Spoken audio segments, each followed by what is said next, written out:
الحمد لله وكفى وسلام على عباده الذين اصطفى خصوصا على أفضلهم وخاتم النبيين محمد الأمين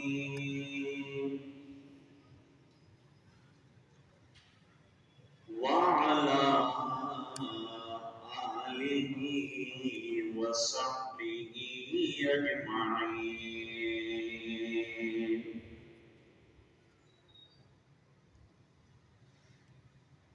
أما بعد فأعوذ بالله من الشيطان الرجيم. بسم الله الرحمن الرحيم.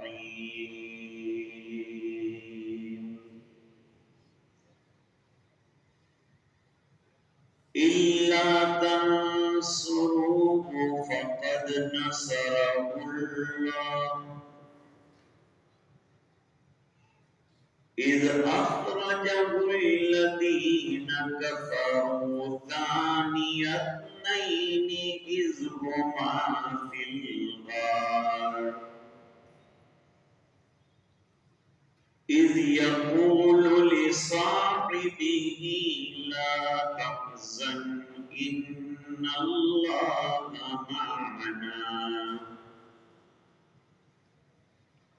فأنزل الله سكينته عليه وأيده بجنود لم تروها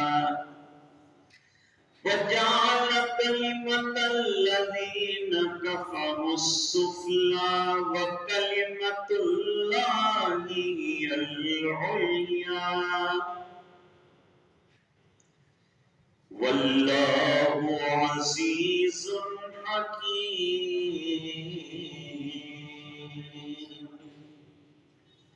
صدق الله مولانا العظيم.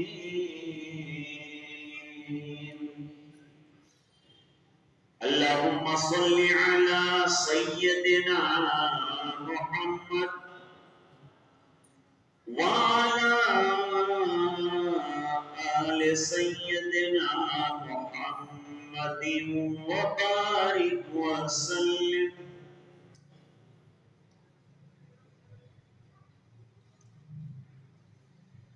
حضرات علماء کرام، طلباء عزیز،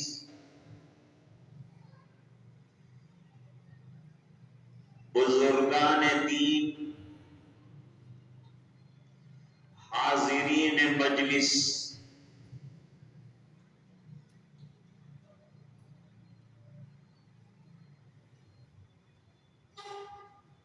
آج ہر مسلمان حیران اور پریشان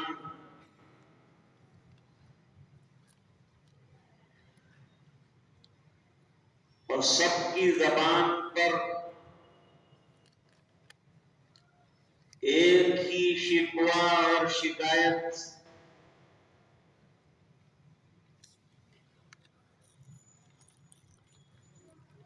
کہ حالات ناگفتہ بے ہوتے جا رہے ہیں.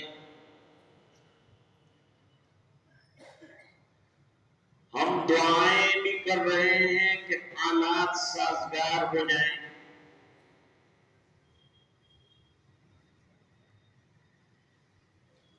لیکن اتنی دعاؤں کے باوجود حالات ساتھ نہیں دے رہے.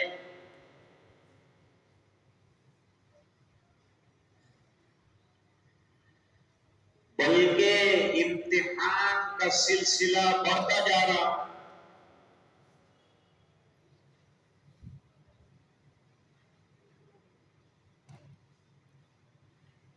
ہم اللہ کی طرف نظر لگا کر بیٹھے ہیں کہ کب کب اللہ کی مدد آئے؟ متا نصر اللہ، کب آئے گی اللہ کی مدد؟ اب تو ہم تھک گئے.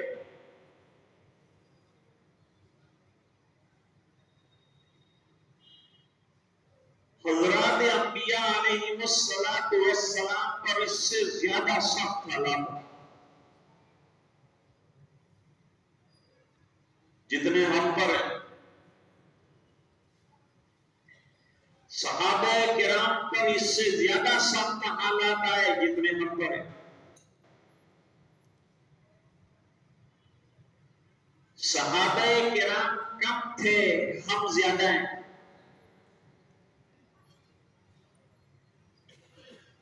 وہ مالی اعتبار سے بھی بہت کمزور تھے، ہم مالی اعتبار سے بھی بہت بڑے ہوئے.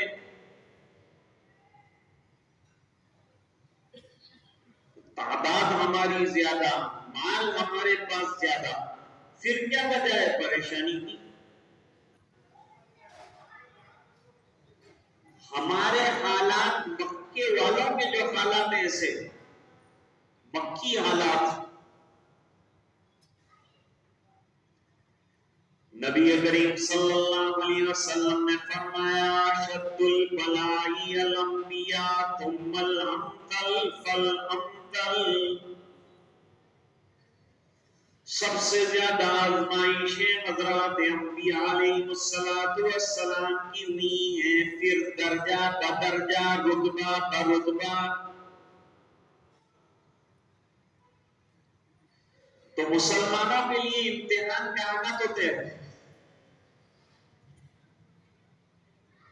وَلَنَبْلُوَنَّكُمْ بِشَيْءٍ مِّنَ الْخَوْفِ وَالْجُوعِ وَنَقْصٍ مِّنَ الْأَمْوَالِ وَالْأَنفُسِ وَالثَّمَرَاتِ. طرح طرح سے آزمایا جائے گا، جان سے، مال سے، اولاد سے، پراپرٹی سے، کاروبار سے.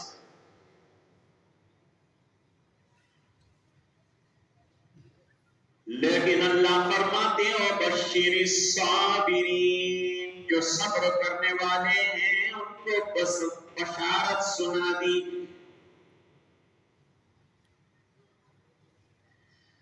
جب انہیں تکلیف پہنچتی ہے، مصیبت آتی ہے، تو وہ کہتے ہیں اِنَّا لِلَّهِ وَإِنَّا إِلَيْهِ رَاجِعُونَ. جو آیا اللہ کی طرف سے آیا، ہم صبر کریں گے، اللہ کے فیصلے پر راضی رہیں گے. ان کو اللہ تعالیٰ 3 انعامات سے نوازے گا. اولئک علیہم صلوات من ربہم ورحمہ واولئک هم المہتدون.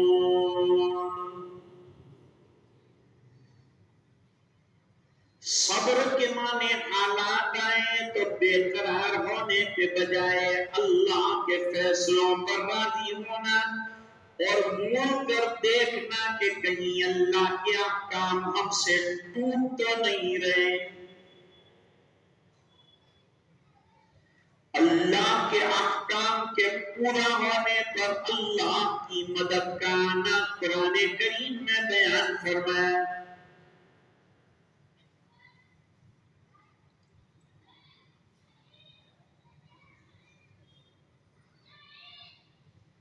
میں نے آج کے حالات کے اعتبار سے آپ کی خدمت میں قرآن کریم کی ایک آیت کریمہ پیش کی.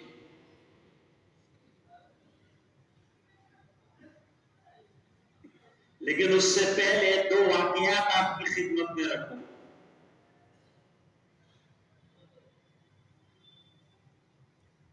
اور بات کا خلاصہ پہلے بیان کر دیتا ہوں، واقعات بعد میں ذکر کروں.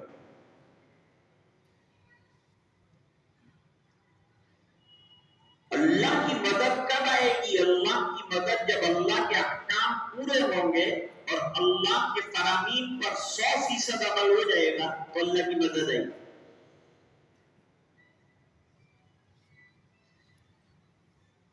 حالات یا تو ہمارے گناہوں کی وجہ سے آتے ہیں یا اللہ کی طرف سے آزمائش ہوتے ہیں. صحابہ کرام نیک صالح پابند، لیکن ان پہ حالات آئے آزمائش، ابتلا. اور ہم جیسوں پہ جو حالات آتے ہیں وہ دونوں سے مکس ہیں، مصیبت بھی ہے، ہماری آزمائش بھی ہے، اور ہم گناہوں میں مبتلا بھی ہیں، اللہ کے احکام پورے نہیں ہو رہے.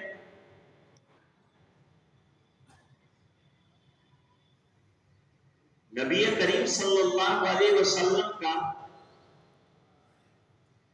مکی زندگی میں روزانہ حضرت صدیق اکبر رضی اللہ تعالیٰ عنہ کے یہاں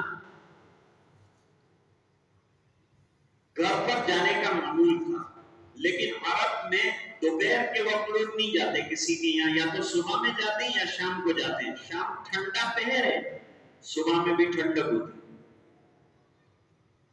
تو کوئی کسی کی ملاقات کے لیے عرب میں جاتا ہے تو صبح سویرے جاتا ہے یا شام جاتا ہے، دوپہر کو نہیں جاتا.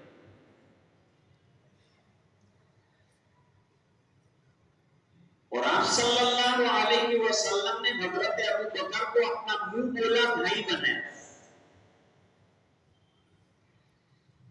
غالباً یہی وجہ تھی کہ جب پیغام دیا گیا حضرت عائشہ رضی اللہ تعالیٰ عنہ کو،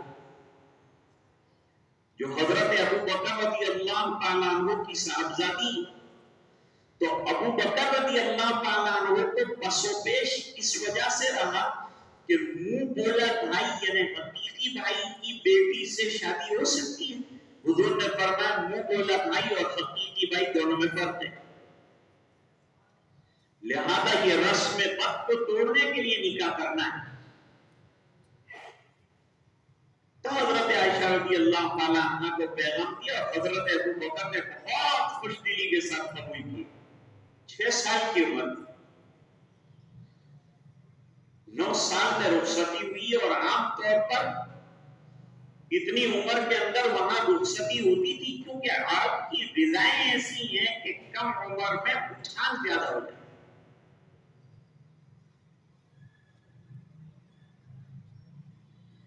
ایک دن، کئی سال ہو گئے ہجرت سے پہلے، 13واں سال ہے نبوت کے مل جانے کا. ایک دن سخت دوپہر کے وقت میں نبی کریم صلی اللہ علیہ وسلم حضرت ابو بکر رضی اللہ تعالیٰ عنہ کے یہاں پہنچ گئے.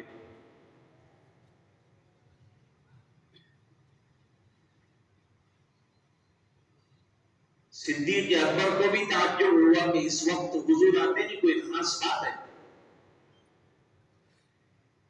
اور گھر والوں کو بھی تعجب ہوا اور خوشی بھی ہوئی کہ آج دوپہر کو سرکار تشریف لے آئے.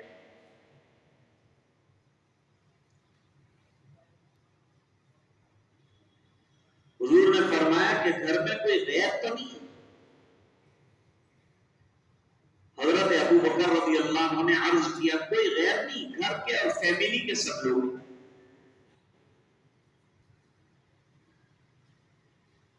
فرمایا ایک بات کہنے آئے. وہ بات یہ ہے کہ اللہ تعالیٰ نے مجھے ہجرت کی اجازت دے دی.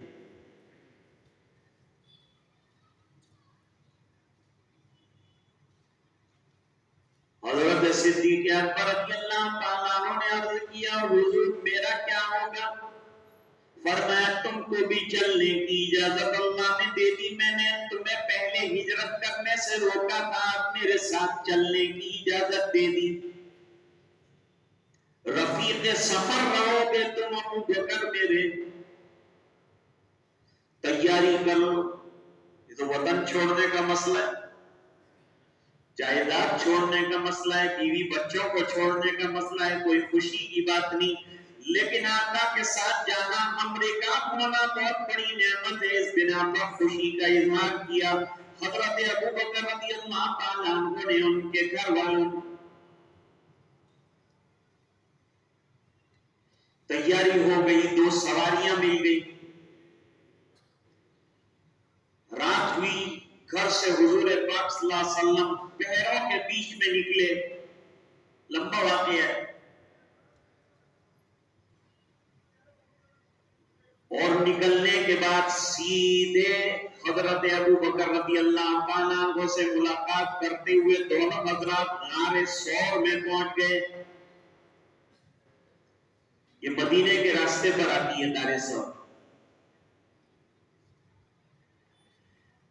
وہاں حضرت ابو بکر رضی اللہ تعالیٰ عنہ نے غار کو اندر سے صاف کیا، پتیاں لگائی، کپڑے لگائے، سوراخ بند کیے، دودھ کا پیالہ لائے، سرکار پیاسے بھی ہیں بھوکے بھی ہیں، دودھ کا پیالہ دیا۔ امام بخاری رحمۃ اللہ علیہ نے فرمایا، صدیق اکبر رضی اللہ تعالیٰ عنہ نے کہا، شرب رسول اللہ صلی اللہ علیہ وسلم حتی رضیت، حضور پاک صلی اللہ علیہ وسلم نے پیا دودھ، اور میں دیکھتا رہا، خوش ہوتا رہا۔ آج ہمارا عالم یہ ہے، دوسروں کی دعوتیں کھا کے بھی خوش نہیں ہوتے، یہاں میرے آقا کا عالم یہ ہے کہ پی رہے ہیں سرکار اور خوش ہو رہے ہیں صدیق۔ یہ محبت کی بات ہے، یہ تعلق کی بات ہے، یہ عشق کی بات ہے۔ عشق ایسا ہوتا ہے کہ محبوب کو خوشی کے عالم میں دیکھ کر محب بھی خوش ہو جاتا ہے۔ گود میں سلایا آقا نامدار جناب رسول اللہ صلی اللہ علیہ وسلم کو، کیا خوش قسمت ہے ابو بکر رضی اللہ تعالیٰ عنہ کو، کیا اچھا خدمت کا زبردست موقع مل رہا ہے آقا۔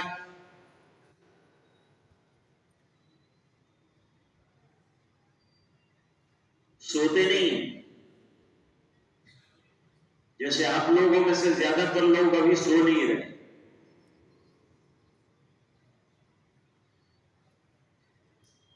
چوکنا ہے۔ حضرت ابو بکر کبھی ادھر دیکھتے ہیں کبھی ادھر دیکھتے ہیں، اچانک ان کی نظر اوپر چلی،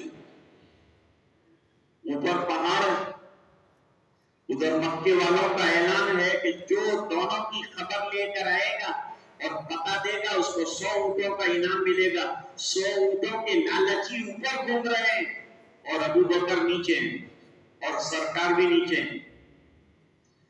دیکھ کر حضرت ابو بکر رضی اللہ تعالیٰ عنہ بڑے گھبرائے، کیونکہ گھبرانے والی بات تھی، بالکل سر پر آ گیا تھا دشمن۔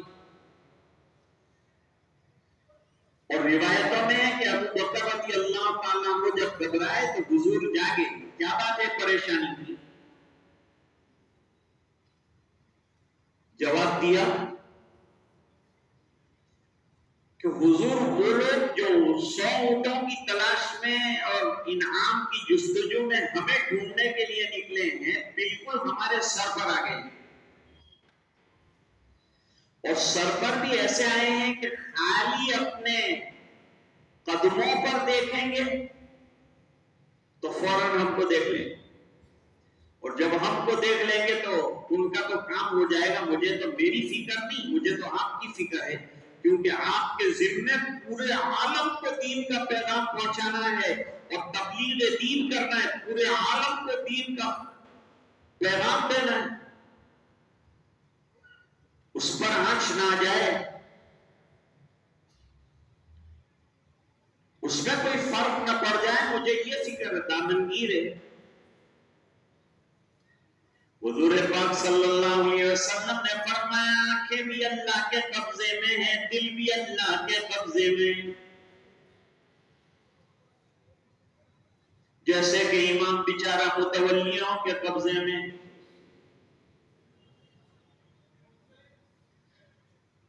بڑی شاندار مسجدیں اور زبردست میناریں بنائیں گے اور لوگوں کو دکھائیں گے یہ گنبد بنایا ہے، یہ مینار بنایا ہے۔ امام کو تنخواہ کیا دے رہے ہو، ذرا یہ بھی تو پوچھو۔ دو چھوٹے چھوٹے کمرے وہ دکھانے لے جائے گا سب کہ میں نے امام صاحب کے لیے بنایا، دوسرا کمرہ مؤذن کے لیے بنایا۔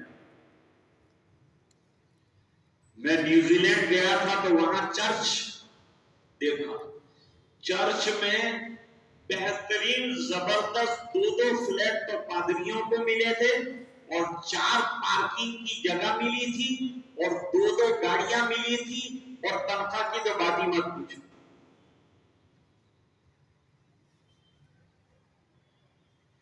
آج ہم ائمہ اور علماء جو ہمارے بچوں کو جنت کے لائق بناتے ہیں، ہم کو جنت کے لائق بناتے ہیں، نماز میں ہماری امامت کرتے ہیں، ہماری نمازوں کا ٹھیک ہونا ان کے پیچھے ہے، ہمارا جنت میں جانا ان کے پیچھے ہے۔ حدیث شریف میں اس کو ضامن قرار دیا، الامام ضامن، امام ضامن ہے، ذمہ دار ہے۔ اتنے بڑے ذمہ دار کو کروڑوں کی مسجد بنانے والے کیا تنخواہ دے رہے ہیں؟ کیا غریب ہیں ہم لوگ؟ نہیں، لیکن ہم لوگ دین کے معاملے میں بخیل ہیں۔ وہ ایک جگہ مکتب چلتا تھا، مکتب میں جو پڑھانے والے معلمین تھے وہ فیس لیتے تھے، 20 روپے فیس تھی اس زمانے میں۔ بیچارہ کو تنگی پڑتی تھی تو انہوں نے 20 کے 30 کیے۔ گھر جا کے بچوں نے کہا کہ 10 روپے فیس بڑی، آستین چڑھا کے ماں باپ لڑنے استاد کے ساتھ۔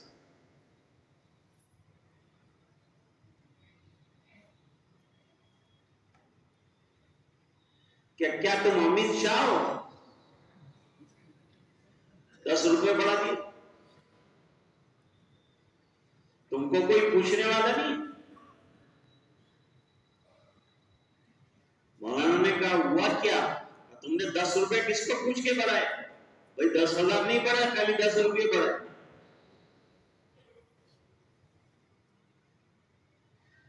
تیرے گھر میں اوپر ڈش اینٹینا لگا ہے،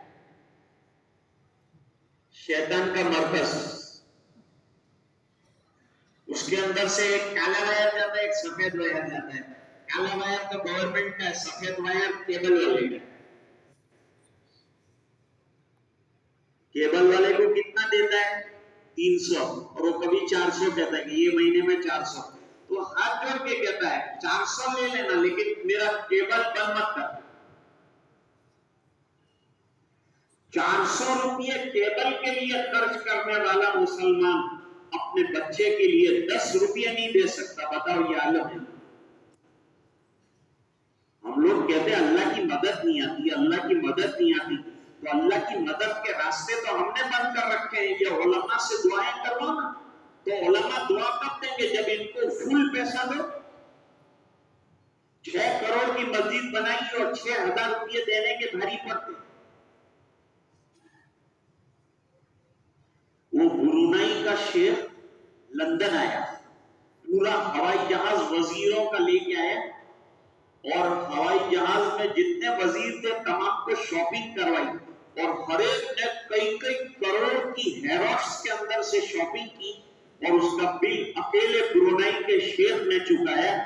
کروڑ روپیہ، ان کے نل سونے کے، ان کے ٹوائلٹ سونے کے۔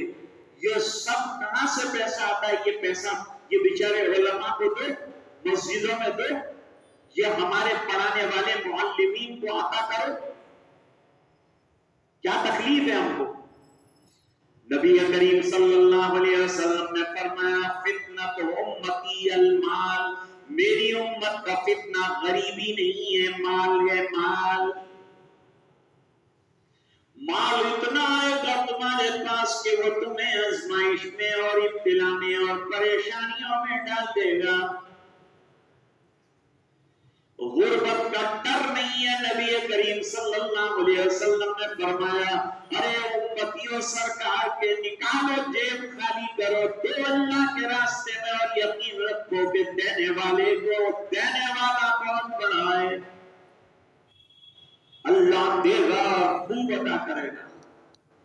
لیکن بخیلی مت کرو، دل کھول کر اپنے ائمہ کو نوازو، علماء کو دو، مکتب میں پڑھانے والوں کو خوب دو، کچھ کمی مت کرو، اللہ کوئی کمی نہیں فرمائیں گے، اس کا خزانہ بہت وسیع۔ انفرادی طور پر بھی امام سے ملاقات کر کے اس کو ہدیہ پیش کرو۔ آپ کا گھر کیسے چلتا ہوگا؟ 10,000 روپے میں آپ کا راشن کیسے آتا ہوگا، آپ کے بچے کس طرح پڑھتے ہوں گے، کبھی سوچا ہے آپ نے؟ یہ سوچنے کا وقت آ گیا ہے۔ ہم بہت وہاں کی بات سوچتے ہیں کہ ہم پریشان ہیں، حیران ہیں، لیکن ہمارے علماء حیران ہیں، ہمارے معلمین پریشان ہیں، ہمارے مکتب دیوالیاں ہو رہے ہیں، ہمارے مدرسے بھکاری بن رہے ہیں۔ یہ سب ہمارا سرمایہ ہے اور ہم پریشان ہیں۔ سب کو نوازیے اور دیجیے، اور یہ یقین رکھیے اللہ کے گھر میں بیٹھ کر کہتا ہوں کہ انشاءاللہ اللہ آپ کو غریب نہیں کرے گا۔ قرار والا کو اللہ تعالیٰ نے ہر طرح سے نوازا ہے، تو کیوں نہیں نوازتے ائمہ کو اور معلمین کو اور مکتب کے اساتذہ کو؟ دیجیے اور جی بھر کر۔ تو عرض کر رہا تھا، حضور پاک صلی اللہ علیہ وسلم نے فرمایا آنکھیں اللہ کے قبضے میں ہیں، وہ کتنا بھی نیچے دیکھیں گے لیکن مجھے اور تجھے نہیں دیکھ سکیں گے، اور گھبرانے کی ذرا بھی ضرورت نہیں۔ نبی آتا ہے دنیا میں یہ دعوت دینے کے لیے، کرنے والی ذات اللہ کی، یقین اللہ کی ذات پر رکھو، جب تک وہ نہ چاہے ہمارا کوئی مال کا نہیں کر سکتا۔ یہ دین اللہ کا بنایا ہوا ہے اور دیا ہوا ہے، اور اس کی حفاظت بھی اللہ کرتے ہیں۔ اللہ تعالیٰ کی طرف سے وعدہ ہے قیامت تک یہ دین چلے گا۔ یریدون لیطفئوا نور اللہ بافواہہم واللہ متم نورہ ولو کرہ الکافرون۔ پوری دنیا مل کر یہ چراغ کو بجھانا چاہے تو نہیں بجھا سکے گی، کیونکہ جلانے والا میرا پروردگار ہے۔ اس لیے اس کو ختم نہیں کر سکتے جب تک میرا رب نہ چاہے۔ میرے عزیزوں، اگر ہم نے کام نہیں کیا تو ہمیں کنارے لگا دیا جائے گا، لیکن میرا پروردگار دین کا چراغ جلائے گا۔ دوسرے لوگ آئیں گے، کام کریں گے، اور حدیث شریف میں فرمایا لا یزال طائفۃ من امتی قوامۃ علی امر اللہ، میری امت کی ایک جماعت حق والی ایسی ہوگی دنیا میں منتشر اور پھیلی ہوئی کہ دنیا ان کو گالیاں دیں گی، لیکن وہ اپنے دین کا کام بند نہیں کریں گے، سلسلہ جاری رکھیں گے۔ لوگ تان و تشنیع کریں گے، لیکن وہ ان تمام چیزوں سے بے پرواہ ہوں گے۔ لا یضرهم من خذلهم، اور ان پر تان و تشنیع کرنے والے کوئی نقصان ان کا نہیں کر سکیں گے۔ یہ اہل سنت والجماعت والے ہیں، یہ حق والے ہیں، پوری دنیا میں الحمدللہ کام کر رہے ہیں، کوئی بال بھی کا نہیں کر سکتا۔ تھوڑے سے حالات سے گھبرا مت جاؤ۔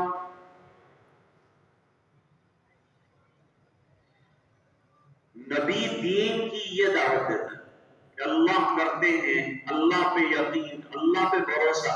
جب اللہ پہ بھروسے کی دعوت دیتا ہے، اللہ سے ہونے کی دعوت دیتا ہے، اللہ سے ہونے کا یقین سکھاتا ہے اور دلوں میں بٹھاتا ہے، تو خود نبی کے دل میں یقین کا عالم کیا ہوگا؟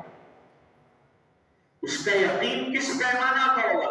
ظاہری بات ہے کہ نبی کے یقین کے برابر کسی کا یقین، جیسے نبی کی نماز کے برابر کسی کی نماز نہیں، نبی کے سجدے کے برابر کسی کا سجدہ نہیں، صحابہ کی نماز کے برابر کسی کی نماز نہیں، صحابہ کے سجدے کے برابر کسی کا سجدہ نہیں۔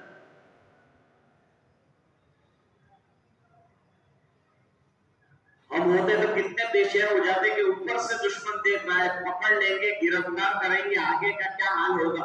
آج کتنے مسلمان بیچارے جو ہے روڈ پر نکل آئے جذبات کے اندر اور روڈ شو شروع کر دیا، نتیجہ یہ ہوا کہ پولیس نے پکڑ کر حوالات میں بند کیا اور خوب اپنی برات نکال کر ہمارے جوانوں کو مارا۔ راستوں پر مت آؤ، کام کرنا سمجھو، دین کو چلانا کیسے ہے اور دین چلے گا کیسے، یہ تو اللہ کے ہاتھ میں ہے۔ لیکن جب ہاتھ میں مسئلہ ہمارے آئے تو قانون کے سامنے رہو، قانون کی خلاف ورزی مت کرو، تاکہ تم کو پیٹنے کا موقع ان لوگوں کو نہ مل جائے۔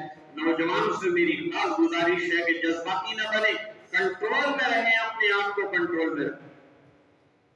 صبر و تحمل سے کام لے اور علماء سے مشورہ کریں. بڑا فائدہ ہوتا ہے علماء سے مشورہ کرنا. اور ہمارے یہاں فساد ہوا تھا.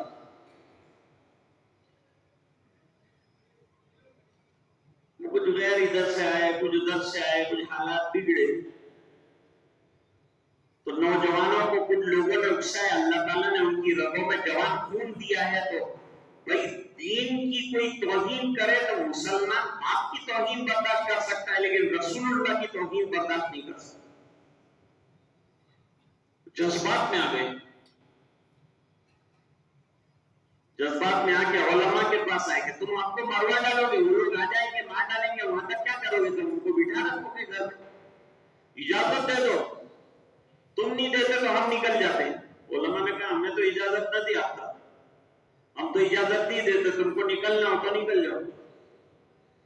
ہماری تو اجازت نہیں, ہماری تو تلقین یہ ہے کہ صبر و تحمل سے کام.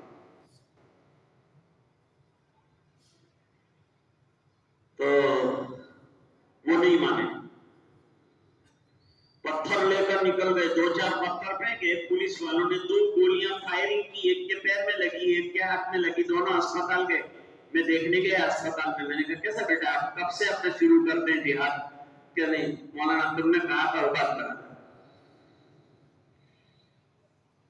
کبھی علماء کی بات مانا کرو, مشورے مانا کرو. اللہ تعالیٰ نے ان کو کتاب اور سنتوں کا علم دیا ہے, اس کی روشنی میں تمہارے ساتھ بات کرتے ہیں. یہ ایسی روشنی ہے کہ ایسی کوئی دوسری روشنیاں نہیں. نقشے قدم نبی کے ہیں جنت کے راستے, اللہ سے ملاتے ہیں سنت کے راستے.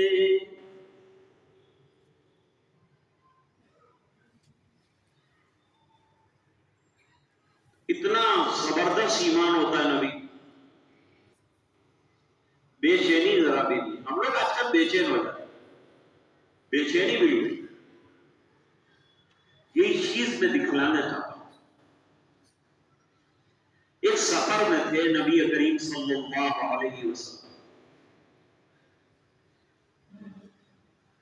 تلوار لٹکا تھی. اس زمانے میں تلوار چونکہ غزوے کے لیے نکلے تھے تو تلوار تو اپنی حفاظت کے لیے آدمی رکھتا ہے.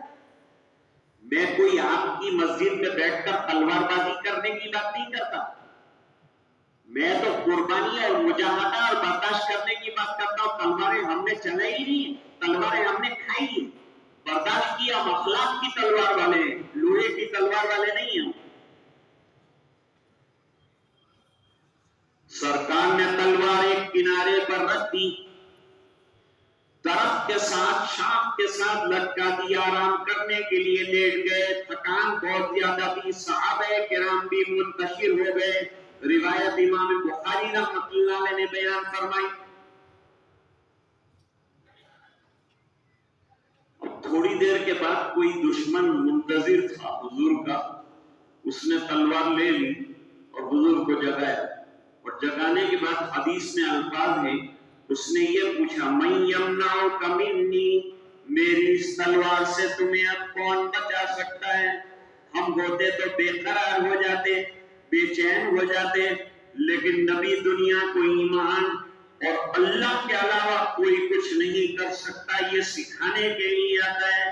اس بنا پر یقین کا بہت بڑا درجہ اللہ تعالیٰ نے نبی کو عطا کیا ہوتا ہے کہ جب وہ یقین کے ساتھ بات کرتا ہے تو لوگوں کے دلوں میں بھی سکون اور اطمینان آ جاتا ہے, کیونکہ یقین سے دل بھرا ہوا ہے. جس کا دل ایمان سے بھرا ہوا ہوگا وہ ایمان کی بات کرے گا تو سامنے والے کا دل بھی ایمان سے بھر جائے گا.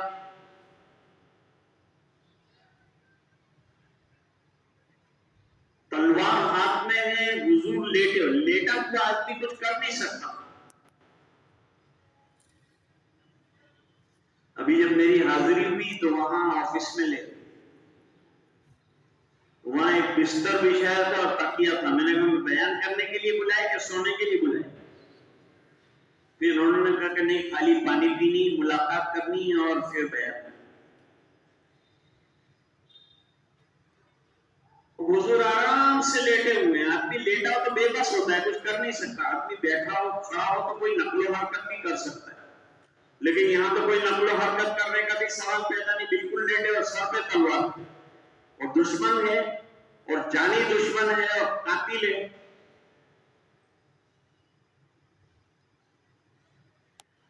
حدیثوں میں آتا ہے کہ حضور پاک صلی اللہ علیہ وسلم کی موومنٹ میں ذرا بھی فرق نہیں ہے، آپ نے نہایت اطمینان سے لیٹے رہے اور اس کے سوال کا جواب بھی دیا۔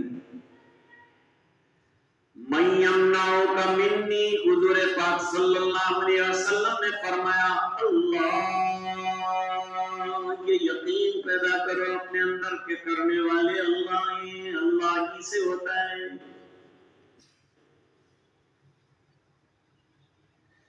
یہ اللہ ایک روایت میں ہے کہ ایک مرتبہ کہا اور ایک روایت میں ہے کہ 3 مرتبہ کہا۔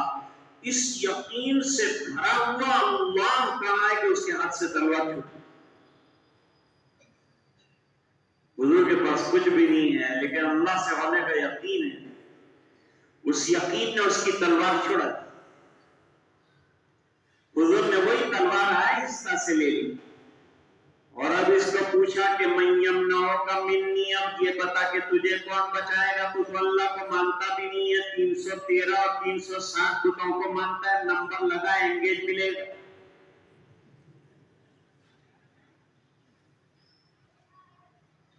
بس حضرت آپ تو آپ کے علاوہ بچانے والا کوئی نہیں۔ اخلاق دیکھو، سر پر تلوار تھی، اللہ اللہ کر کے نکلے، اور تلوار ہاتھ میں آئی تو چلانے کے بجائے جانی دشمن کو حضور نے فرمایا جاؤ ہم نے تم کو معاف کر دیا۔ جو عاصی کو کملی میں اپنی چھپا لے، جو دشمن کو بھی زخم کھا کر دعا دے، اسے اور کیا نام دے گا زمانہ،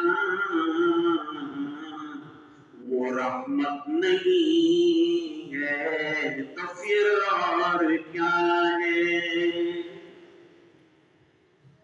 حضور پاک صلی اللہ علیہ وسلم نے اس جانی دشمن کو معاف کر دیا، قبیلے میں جا کے اس نے اعلان کیا کہ ایسا تو معاف کرنے والا میں نے دیکھا نہیں کہ قاتل کو اور جانی دشمن کو معاف کرے، میں تو ایمان قبول کر چکا۔ اخلاق سے پھیلا ہے دوستو ایمان۔ آج ہمارے معاشرے کے اندر سب سے بڑی کمی اگر ہے تو اخلاق کی کمی ہے۔ ہمیں ضرورت ہے کہ ہم وہ اخلاق اپنائیں جو تاجدار مدینہ جناب رسول اللہ صلی اللہ علیہ وسلم نے دشمنوں کے ساتھ اپنائے۔ تو آپ ذرا بھی مومنٹ نہیں کر رہے ہیں، نہایت اطمینان، کیونکہ یقین سے دل لبریز ہے کہ تلوار کیا کام کرے گی جب تک اللہ کا حکم نہیں ہوگا، جیسے حضرت ابراہیم کی چھری کیا کام کرے گی جب تک کہ اللہ کا حکم نہیں۔ فرماتے ہیں صدیق اکبر بے چین ہو رہے ہیں، حضور آرام سے لیٹے ہوئے، اور ایک سوال کیا، میں لمبی بات نہیں کروں گا، ختم کر ایک سوال کیا حضرت ابو بکر رضی اللہ عنہ کہ ابو بکر یہ بتاؤ کہ ہم لوگ جو ہجرت کے لیے نکلے وہ اپنی مرضی سے نکلے ہیں یا اللہ کے حکم سے نکلے؟ تو حضرت ابو بکر رضی اللہ تعالیٰ عنہ نے جواب دیا ہم تو اللہ کے حکم پر آپ گھر کہنے کے لیے آئے تھے کہ اللہ نے اجازت دے دی ہے، اس کی اجازت سے نکلے۔ فرمایا جب اللہ کے حکم سے نکلے ہیں تو ہم اکیلے نہیں، اللہ ہمارے ساتھ ہیں، اللہ کی مدد ہمارے ساتھ ہے، گھبرانے کی کوئی بات نہیں، مومنٹ بالکل نہیں ہے، اطمینان اتنا ہے، سکون اتنا ہے، اور اتنے اطمینان سے بات کی ہے کہ حضرت ابو بکر رضی اللہ تعالیٰ عنہ کا دل بھی اطمینان اور سکون سے اور طمانینت سے بھر گیا۔ اس کا ناطق شاید قرآن کریم میں جو آیت آج سنیے، اللہ تعالیٰ فرماتے ہیں إِلَّا تَنْصُرُوهُ فَقَدْ نَصَرَهُ اللَّهُ، اے دنیا کے لوگوں تم مدد نہیں کرو گے دین کی تو کوئی فکر کرنے کی ضرورت نہیں ہے، اللہ کے رسول کے دین کی مدد تو اللہ کریں گے، اور اکیلا کافی ہے اللہ مدد کرنے کے لیے۔ وہ واقعہ یاد کرو، اذا خرجہ الذین کفروا، جب کافرین نے، مشرکین نے میرے آقا تاجدار مدینہ کو اور حضرت ابوبکر رضی اللہ تعالیٰ عنہ کو اپنے وطن مالوف اور عزیز سے نکالنا تجویز کر لیا، اور یہ حضرات غار میں پہنچے، ذِمَا فِی الْغَارِ اِذْ یَقُولُ لِصَاحِبِهِ، جب حضور پاک صلی اللہ علیہ وسلم نے اپنے رفیق غار کی پریشانی دیکھی تو فرمایا لا تحزن ان اللہ معنا، غمگین ہونے کی ضرورت نہیں ہے، اللہ ہمارے ساتھ ہے۔ آج ہمیں بھی غمگین ہونے کی ضرورت نہیں ہے، غور کرنے کی ضرورت ہے، کہاں اللہ کے احکام پورے نہیں ہو رہے۔ خالی نماز لے، جمعہ کے دن ہماری مسجد میں مجمع کتنا ہوتا ہے، عید کے دن کتنا ہوتا ہے، اور صبح کی نماز میں کتنا ہوتا ہے؟ فرق ہے نہیں؟ اتنا بڑا فرق کیوں پڑ گیا؟ اتنا بڑا ڈفرنس کیوں آ رہا ہے؟ میں یہ واقعہ بار بار سناتا ہوں کہ امریکہ کے کلچر سینٹر میں جمعہ کے دن لوگ نماز پڑھ کے نکلے۔ آج کا دور وہ ہے کہ دوستو دشمن ہمارا سروے کر رہا ہے، ہماری نقل و حرکت دیکھ رہا ہے، کیسے ہمیں مات دی جائے اس کے پلان بنا رہا ہے، اور ہم اللہ کے گھر میں بھی نہیں آتے، اللہ کے گھر کو آباد نہیں کرتے۔ کوئی کیا چھیڑے گا ہماری مسجد کو، ہم اللہ کے گھر کو آباد کرنے والے بن جائیں، مسجدوں کو آباد کرنے والے بن جائیں، 5 وقت کی نماز پابندی سے ادا کرنے والے بن جائیں۔ ایک انگریز کھڑا تھا، اس نے کہا واٹ از دس کراؤڈ، یہ اتنا بڑا کراؤڈ کیا ہے؟ لوگوں نے جواب دیا کہ ٹوڈے از فرائیڈے، آج جمعہ ہے، and the Muslims gather for the prayer of Jummah in the culture center۔ آج جمعہ کی نماز پڑھنے کے لیے بہت سے مسلمان ادھر ادھر سے آ کر مسجد میں جمع ہوئے۔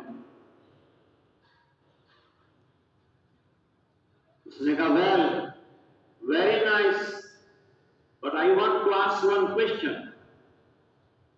میں ایک سوال کرنا چاہتا ہوں۔ There is one namaz which is prayed before sunrise۔ ایک نماز صبح میں آفتاب کے نکلنے سے پہلے پڑھی جاتی ہے۔ How much crowd we can find and you can find in the Fajr Salah؟ فجر کی نماز میں کتنا پرسنٹ ہے، یہ جو ابھی مجمع ہے اس کا کتنا پرسنٹ ہے؟ جواب دیا کہ 5%۔ صبح میں 5% ہوتا ہے، جمعہ کو 95%۔ کہاں گئے باقی کے لوگ؟ اس نے سوال کیا۔ Where are the 95% people؟ They are relaxing. They are lying down in the beds. سوئے ہیں آرام سے۔ Why? They are tired. They are lazy in the prayers۔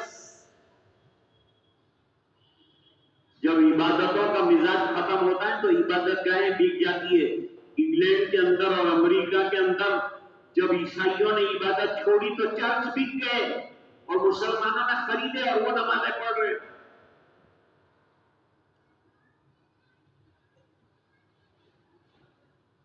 ایک جگہ ایک امام صاحب تھے، ان سے روزانہ 4 وقت میں ایک مقتدی ملاقات کرتا تھا، فجر میں نہیں کرتا۔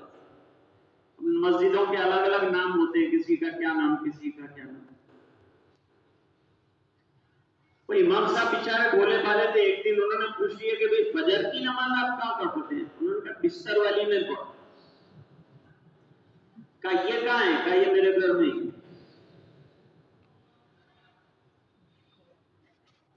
وہ انگریز نے کیا کہا میں وہ آپ کو سنانا چاہتا ہوں. خالی نماز کی ابھی میں نے ایک مثال دی ہے. نماز یوں تو ہمارے معاملات خراب ہیں، ہماری معاشرت خراب ہے، ہم سنتوں کے پابند نہیں ہیں، ہم نمازوں کے پابند نہیں، ہم عبادتوں کے پابند نہیں، ہم اللہ کے احکام توڑتے جا رہے ہیں. تو کرم ہے اللہ کا کہ اللہ تعالیٰ نے یہ چند رونے والوں کی برکت سے جو رات کو اٹھ کر روتے ہیں ہم کو بچا رکھا ہے. ورنہ مٹا دیے گئے ہوتے تو حضور پاک صلی اللہ علیہ وسلم نے دعا کی تھی کہ پوری امت کو مٹا نہ دیا جائے. اس کی وجہ سے اللہ نے بچا رکھا ہے ہم کو. وہ انگریز نے کہا کہ جس دن سن رہے نا آپ لوگ، جس دن مسلمان فجر کی نماز میں ریگولر اتنی تعداد میں آئیں گے جتنی کہ جمعہ میں آتے، تو جہاں میں کھڑا ہوں نا امریکہ میں، وہاں اسلام کا پرچم لہرا رہا ہو، وہاں اسلام کا پرچم لہرا ہے.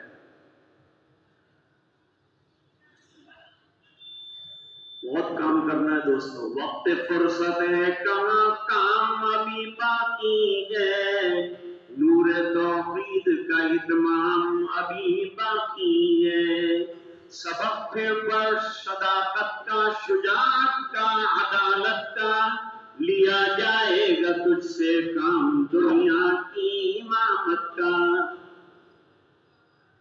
لوگ کہتے ہیں تیرا زمانہ ختم ہو گیا، ہم کہتے ہیں زمانہ شروع ہونے والا ہے. جاگ جاؤ، وقت آ رہا ہے کام کرنے کا، جاگ جاؤ. ہم ابھی غافل ہیں. اللہ تعالیٰ قرآن کریم میں فرماتی ہے غفلت کو دور کرو دوستو، اللہ کے اوپر یقین رکھو، اللہ کی ذات پر بھروسہ رکھو. اللہ فرماتے ہیں اقترب للناس حسابهم وهم في غفلة معرضون. ارے لوگوں، حساب کا وقت سامنے آ کر کھڑا ہے اور تم غفلت میں سوئے ہوئے ہو. جاگ جاؤ، اٹھ جاؤ.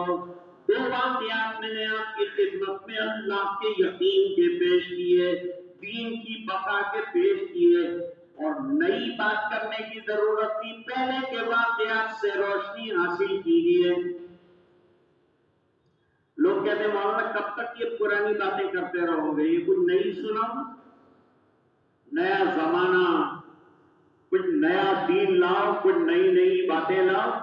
نہیں، جسے فضول سمجھ کر بجھا دیا تم نے وہی چراغ جلاؤ تو روشنی ہوگی.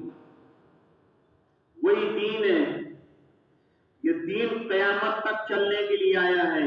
اور حضرت امام مالک رحمت اللہ علیہ نے فرمایا امت کے آخری فرد کی اصلاح بھی اسی طریقے سے ہوگی جیسے کہ امت کے پہلے فرد کی اصلاح کا طریقہ رہا ہے. کوئی نیا طریقہ نہیں آئے گا. 1400 سال پیچھے جانا پڑے گا. اگر ترقی کرنی ہوگی نا ہم کو تو 1400 سال پیچھے جانا پڑے گا. آگے نہیں جانا ہے. آگے چلنے کے لیے پیچھے آنا ضروری ہے. ہمارا ایک دوست تھا، اس کا ڈرائیونگ کا امتحان تھا فارن میں، تو جو امتحان لینے والا تھا وہ بیٹھ گیا. اس نے بیٹھ کر جو ہے کہا رائٹ چلاؤ، لیفٹ چلاؤ، اس نے برابر چلے. پھر اس نے کہا ایک کوشچن خالی کرتا ہوں، اس کا جواب اگر تم دے دو گے میں تم کو پاس کرتا ہوں. پوچھو سوال پوچھا، عجیب سوال پوچھا. کہا جب آپ کار چلا رہے ہو تو آپ کا سب سے اچھا دوست کون ہے؟ جب کار چلا رہے ہو تب آپ کا سب سے اچھا دوست کون؟ اس کی نظر اندر جو میرر ہوتا ہے نا، جس میں وہ دیکھ کے پیچھے سے دیکھتا ہے اور آگے گاڑی چلاتا ہے، وہ میرر پر اس کی نظر پڑی تو اس نے جواب میں گھبرا کے کہا this mirror is my best friend while driving. Driving کے وقت سب سے اچھا دوست میرا جو ہے یہ میرر ہے. کیوں؟ اس بنا پر کہ یہ پیچھے کا منظر بتاتا ہے اور میں ترقی کرتا ہوں، آگے بڑھتا ہوں. جس طرح سے میرر کے ذریعے پیچھے کا منظر دیکھ کر آگے جاتے ہیں، اس طرح ہم کو ترقی کرنی ہوگی تو صحابہ کا آئینہ اور حضور کی سیرت ہمیں اپنے سامنے رکھیں۔ اللہ تعالیٰ نے قرآن کریم میں بڑی وضاحت کے ساتھ اس آیت کو فرمایا، لَقَدْ كَانَ لَكُمْ فِي رَسُولِ اللَّهِ أُسْوَةٌ حَسَنَةٌ لِمَنْ كَانَ يَرْجُو اللَّهَ وَالْيَوْمَ الْآخِرَ وَذَكَرَ اللَّهَ كَثِيرًا۔ آج کی بات اسی پر ختم کرتے ہیں۔ لجنۃ العلماء کے ایما پر اور ان کے حکم پر حاضری ہوئی۔ الحمدللہ علماء محنت کر رہے ہیں اور ہر سمت میں محنت کر رہے ہیں، مکتب کو مدرسے کو اٹھانے کی کوشش کر رہے ہیں، موجودہ حالات میں مسلمانوں کی رہنمائی کا فریضہ بھی انجام دے رہے ہیں۔ اللہ تعالیٰ ان کی محنتوں کو قبول فرمائے۔ قرار میں بفضلہ تعالی دین کا بہترین ماحول ہے۔ اس کی دلیل آج یہ پوری بھری ہوئی مسجد جو ہے یہ دے رہی ہے۔ اللہ تعالیٰ آپ کے دین کو برقرار رکھے، آپ کو آباد رکھے، خوش رکھے اور دین کے کاموں میں علماء کا مددگار بنائے۔ کام اچھی طرح کرتے رہیے، دعوت کے کام میں لگے رہیے، علماء کے ساتھ لگے رہیے۔ دین کے جو شعبے اہم ہیں ان تمام شعبوں کی آبیاری کیجیے، تعاون کیجیے، ایک دوسرے کا تعاون کر کے ہم لوگ انشاءاللہ آگے بڑھیں گے، اللہ کی مدد شامل حال ہوگی۔ آج کے سوال کا جواب ہوا، اللہ کی مدد اس وقت آتی ہے جب اللہ تعالیٰ کے احکام 100% پورے ہو جاتے ہیں، جیسے حضور پاک صلی اللہ علیہ وسلم نے فرمایا کہ اللہ کی مدد ہمارے ساتھ آئے گی اس بنا پر کہ اللہ کے حکم سے ہم لوگ نکلے ہیں۔ آج کی بات کو اسی پر ختم کرتے ہیں، دعا کرتے ہیں کہ اللہ تعالیٰ ہم سب کو دین پر دائم اور قائم رکھے۔ وآخر دعوانا ان الحمد للہ رب العالمین۔ مسجد کی تعمیر کے لیے دعا فرمائیے کہ تعمیر کا سلسلہ ایک عرصہ دراز سے چل رہا ہے، اللہ تعالیٰ اس مسجد کی تکمیل فرما دے، تعمیر مکمل فرما دے۔ ہمارے قاری یعقوب امباواری صاحب جنہوں نے مورگری میں برسوں تک پڑھایا وہ دنیا چھوڑ کر تشریف لے گئے، اللہ تعالیٰ ان کو غریق رحمت فرمائے اور قبر میں نور برسائے، اور جو قریبی زمانے میں بہت سے ملنے والے میں پہلے حاضر ہوا تھے لیکن اس وقت وہ حضرات نہیں ہیں، اللہ تعالیٰ ان تمام مرحومین کی مغفرت فرمائے، اعلیٰ علیین میں بہترین سے بہترین مقام عطا فرمائے۔ وآخر دعوانا ان الحمد للہ رب العالمین۔